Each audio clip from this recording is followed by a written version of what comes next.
Hello and welcome to the Eurogamer Show. E3! Yes, this week E3 is right around the corner and we're quite excited. E3! For E3. E3! Coming up this week. E3! Okay, yes, we're clearly not going to get anything else done this week, so we may as well do our E3 predictions. Would you like to go first? Fallout Dogs! Microsoft Dragons! Shiny new games.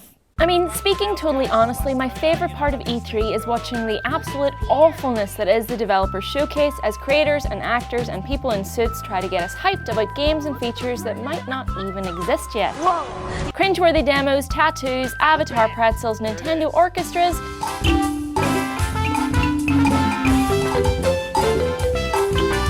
It's a time of year we can all just sit back and marvel at just how silly this industry is. Everyone do it with me. Diddle, diddle, diddle, diddle. I said everyone go on, please.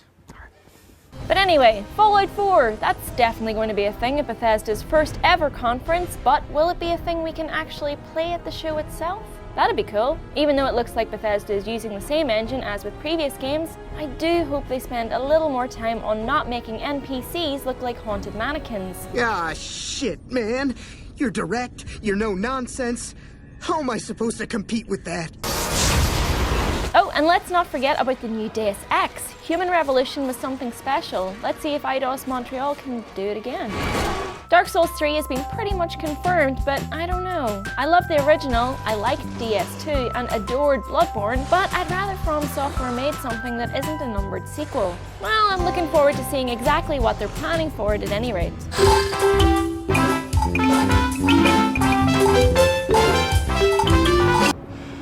Giant gas sign out front. Can't miss it. I'm not really expecting many surprises from the big Microsoft and Sony conferences. Microsoft confirmed it won't have Quantum Break on show, and that, coupled with a few high-profile departures from Remedy recently, and a shift in focus away from the whole weird live-action TV games idea Microsoft toyed with a few years ago, means I don't think the future's looking bright for this one.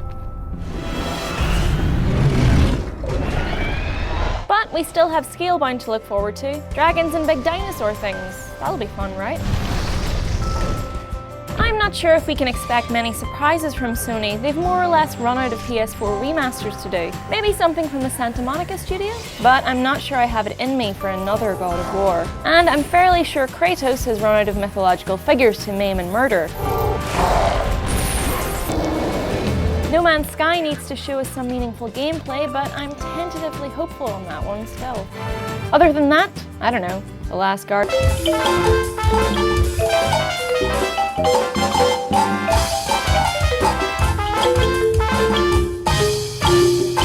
Do you feel better now? Yes, sorry, I just really needed to get that off my chest before I got on a plane. Yeah, fair enough. And since we're leaving Chris behind to hold the fort in our absence, we may as well ask him what he wants to see at E3.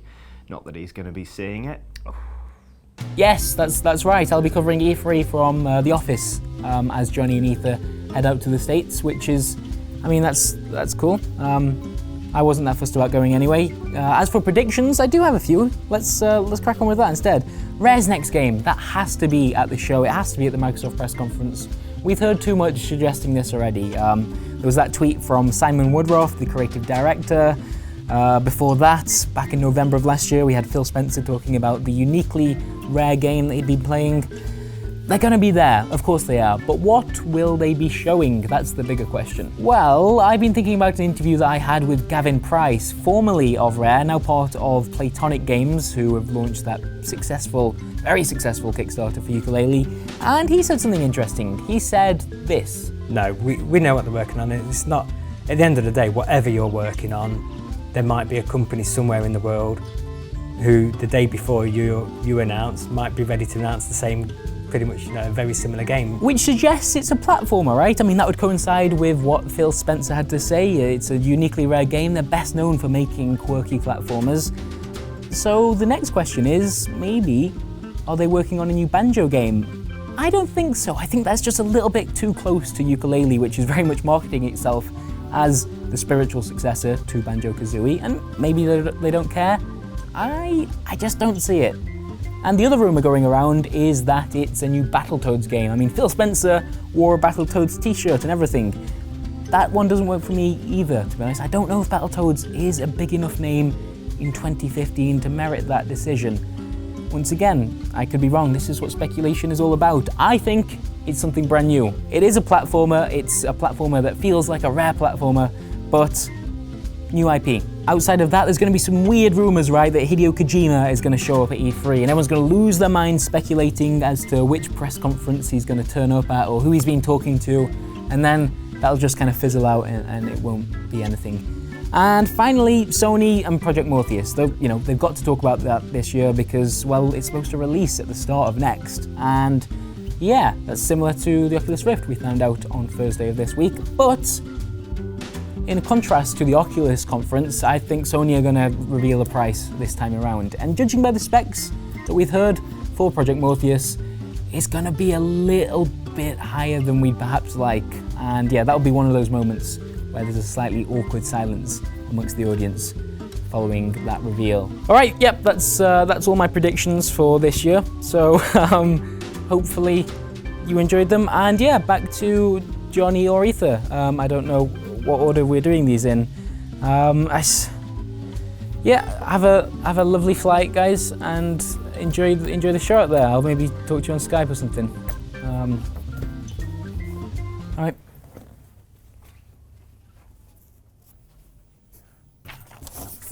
No. Okay.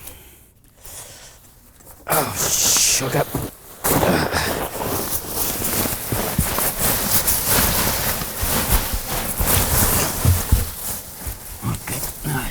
How do you close this from the inside? It's bloody difficult. That should do it. Nah, never gonna happen, Chris. Get back in your box. Hey, do you want to know what I think? Next to never, but I suppose you're gonna tell me anyway. I am, actually. Okay, yeah, it's a safe bet, but I think E3 this year is going to be pretty sequel-tastic. We'll probably see Rise of the Tomb Raider, Uncharted 4, of course, Ethan's already mentioned Fallout 4, and we're also going to look at Halo 5.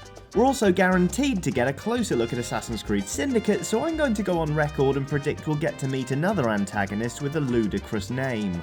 Here are some thoughts on what that name might be. Rusty Pete, Pie Mash and Liquor Susie, Tin Pan Alley Jim, Doss House Mary, or maybe roll up, half a pound of bananas, 2 and 6pence, don't be shy, extra, get 'em while they're fresh, Steve. I also reckon we'll get a few sequel announcements like Dishonored 2 because the timing feels right and frankly they'd be bonkers not to have another crack at it, and I really hope they announce Resident Evil 7, if only to see where they possibly think they can take the series from where they left it with Resi 6. And finally, E3 always gives us the year of something. We had the year of the bow in 2012, E3 2013 took place during the year of Luigi, so frankly nothing else mattered, praise be unto his mustachioed majesty, and last year was the year of the unrealistic game demo. This year, however, will hopefully be the year of the beard. We're already off to a good start with The Witcher 3 and Mad Max bringing dynamic beard growth to the table, and my guess is facial hair will be the gritty emotional growth signifier du jour. Except maybe for Rise of the Tomb Raider. Lara doesn't really need to strengthen her jawline, thank you very much. I've already done a video about facial hair in games actually, why not check it out after this episode? That might be nice. Scintillating stuff there. Unfortunately, Ian isn't around this week, so we can't give you a preview of what he wants to see. But I have taken the liberty of running a simulation of what Ian's E3 predictions might be. Take it away, me. Hi there folks, it's definitely me, Ian Higton, and this year I reckon E3 is gonna have loads of guns. It's gonna have some big guns, some little guns, Master Chief will probably shoot a shooty space gun. All in all, it's gonna be fantastic. Good blah! Well, that is your lot for this week, but make sure you're subscribed to Eurogamer for all the E3 news from the show floor as it happens. Or to check back and see how wrong we were about our predictions. And this being the internet, let us know all about it in the comments section. Thank God for comment sections. So first of all, there's a telephone box slap bang in the middle of the station, which, as you know, that's a common occurrence. Yeah, I think we've got loads of those in East Croydon station. It's a real problem, actually. They often get in the way, to be honest. There's a guy holding a croquet stick. I often do that myself. Our national sport. Yep.